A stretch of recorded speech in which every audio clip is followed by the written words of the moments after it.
Okay, so this is a short video about how to fix your GE ice maker if it's quit working. I had to watch two separate YouTube videos to put this together, so I thought I would do one where if you had this problem, you can see both at the same time.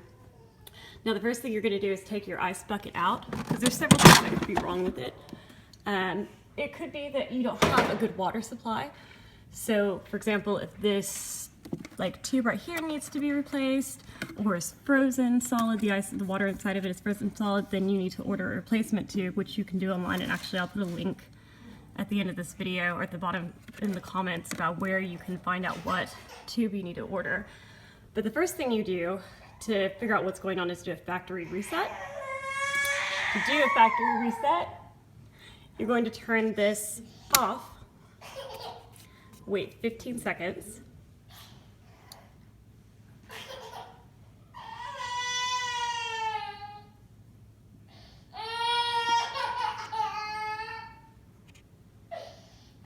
turn it back on, and so you can hear it going already. Then this, I've already done the factory reset, but if I hadn't, you would do you should press this right here, this lever, 3 times. Now what we're wondering here, what you're looking for when you do this, and actually you hear that humming noise right there. If you are just starting this process and you're doing the factory reset for the first time, that humming noise is not going to be heard until you press this lever three times. Up here you're going to be looking for water coming out of here and going to fill into your ice tray. If you don't see that, then you know there's a problem with this line and you're going to need to replace it. If you do see that, but you notice that your ice cubes don't actually come up and fall out, which they're going to do here in about 3 minutes, then you may have a problem with something else going on with the motor and this mechanism back here, as I understand it. But, so I did mine, right? I reset mine, I ran the factory reset the first time, it all, toppled out with perfect ice cubes at the top, but then I shut my freezer door and it didn't continue working. And the reason why is this little guy right here. This is actually designed to let your ice maker know when to stop making ice. Usually there's a bucket that's right here. I pulled it out to work on it, but there's got to be a way for this to know that that bucket is full, and I don't want to touch this while it's running the factory reset.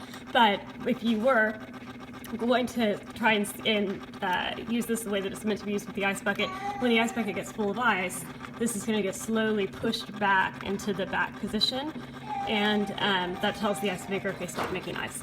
The thing is, actually the way it is now, it kind of is in the back position because it's this little spring. See that? That little spring right there that holds it in place and puts the tension on it so that it has to actually have an outward or an opposite force acting on it as the ice bucket fills up. And if you look really closely, you can see mine is not in the hole that it's supposed to be in. Mine has been, that little spring is not in that hole. And so all we need to do, I think, is pull that back into that hole to apply more tension on this so that it will be making, it'll pull this out and it will be making ice and it won't think that the ice bucket's already full. So let's try that. Got this little hook right here. And